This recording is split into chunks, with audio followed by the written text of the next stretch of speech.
esta colonia, sus patronatos y los hermanos que están aquí adentro. Pero tiene que haber un cambio, ¿verdad? Y Jesucristo me cambió. Todo empieza en 1975. Nací aquí en San Pedro Sula, en barrio Sunseri, donde la vida no valía nada en ese tiempo. Allá cuando estaban los comajones, los burdeles que le llamaban. En aquel tiempo, allí estaba aquel niño de 3 años llorándole a su mamá y a su papá un día porque mi padre y mi madre partían rumbo a Estados Unidos con el deseo del sueño americano. Y para darnos una mejor vida aquí en Honduras, mi padre y mi madre tenían que abandonarnos. Yo tenía 3 años y mi hermanita 2. Yo me quedé llorando en una esquina. Me regaló mi último beso mi madre. Yo no sabía que era el último beso que me iba a dar en toda mi vida. Ella me dijo, tenemos que ir para darte una mejor vida, hijo. Cuando llegaron a los Estados Unidos de Norteamérica, ellos, allá empezaron los celos pasionales entre ellos. Aquel hogar se dividió y mi madre cogió por un lado y mi padre por el otro lado. Mi padre se volvió alcohólico y comenzó a andar por las calles. Me marcó con esa maldición del alcoholismo. El tiempo siguió pasando. Mi madre, como podía, enviaba cartas y mandaba lo poquito que podía. Mi padre no podía porque todo lo que conseguía era para el alcohol y hasta empezó a dormir en las calles de allá, de Nueva York. Y luego se pasó por Los Ángeles, para Califa, como dicen muchos, California. El tiempo siguió pasando, yo entré a la escuela. Cuando yo entré a la escuela, recuerdo que deseaba llevar aunque sea 10 centavos a la escuela para poder comer algo en recreo. Pues allá, en aquel tiempo, no era como ahora, el dinero como que rendía un poco más, hermano. Y los niños solo decían, deme un chinquito, deme 10 centavos, deme 20 centavos. No es como ahora, ¿verdad? Mi hijo, ¿sabe qué? ¿Cuánto me pide mi hijo? Deme un amarillito, papi. Tengo que darle 40 lempiras cada vez que va a la escuela. Y yo vivo porque el Señor me tiene vivo. Y fíjense, hermano, de que en aquel tiempo yo deseaba llevar aunque sea 10 centavos, pero la situación de nosotros era tan caótica, vivíamos tan pobres. Mi tío Dionisio Solto de vez en cuando me daba él con su trabajo humilde, pero esforzado que tenía, porque él siempre fue trabajador.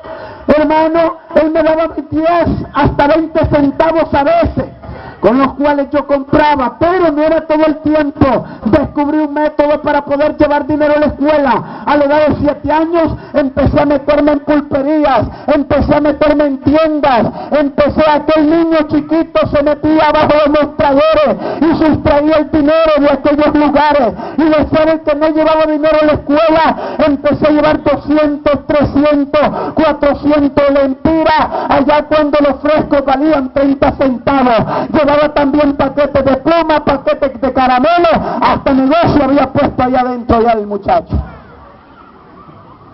Los maestros no hallaban qué hacer conmigo, porque la rebeldía se iba apoderando de mí. Era un niño rebelde, a pesar de que mi abuelita era muy estricta, pero no tenía la dirección de un padre o la corrección de una madre. Y recuerdo, hermanos, de que los profesores no hallaban qué hacer. Me pusieron de jefe de patrulla disciplina. Formaron un grupo entre los más rebeldes de ahí. Y a mí me pusieron como el jefe de patrulla disciplina con ellos para andar corrigiendo en la escuela. Nos hicieron unos saquitos que decían atrás patrulla disciplina, todos. Y el mío decía jefe de patrulla disciplina. Y ahora ya teníamos licencia para arrebatarle la comida a los niños y para seguir haciendo desastre en la escuela. El tiempo siguió pasando.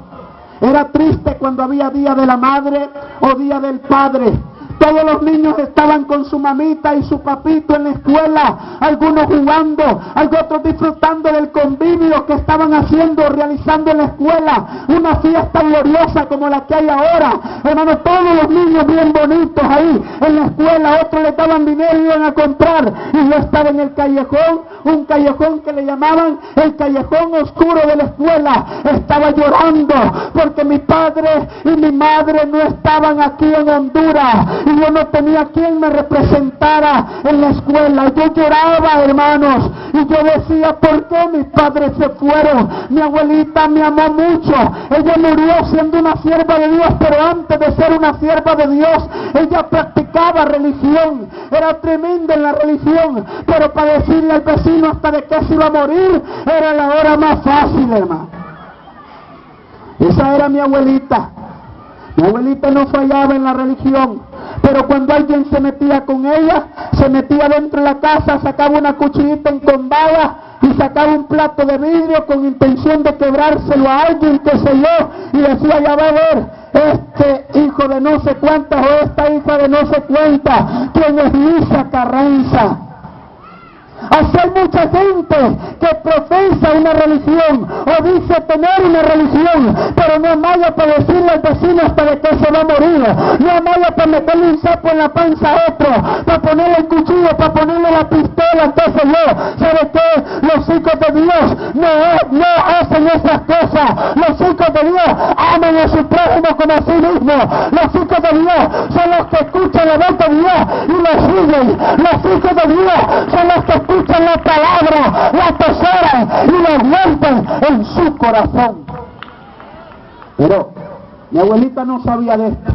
La única vez que mirábamos a mi abuelita en la escuela era cuando me expulsaban. Iba a llorar para que me volvieran a inscribir porque les decía que yo era huérfano y mis padres no estaban conmigo y yo era la única ayuda que tenía. El tiempo empezó a pasar. Llegué al colegio. Cuando llegué al colegio, recuerdo que empecé a ver cosas muy distintas a las que yo solía ver o escuchar en casa.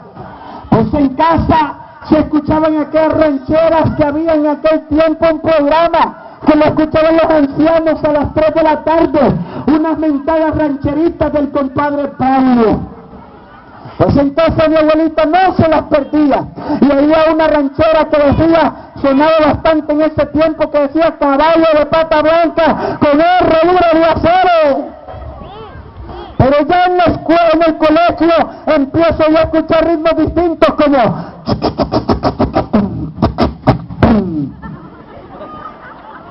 y aquello como que me fue impactando, a mí me fue gustando, y yo dije, yo quiero bailar, y ya miré muchos que empezaron a menearse ahí, hermano.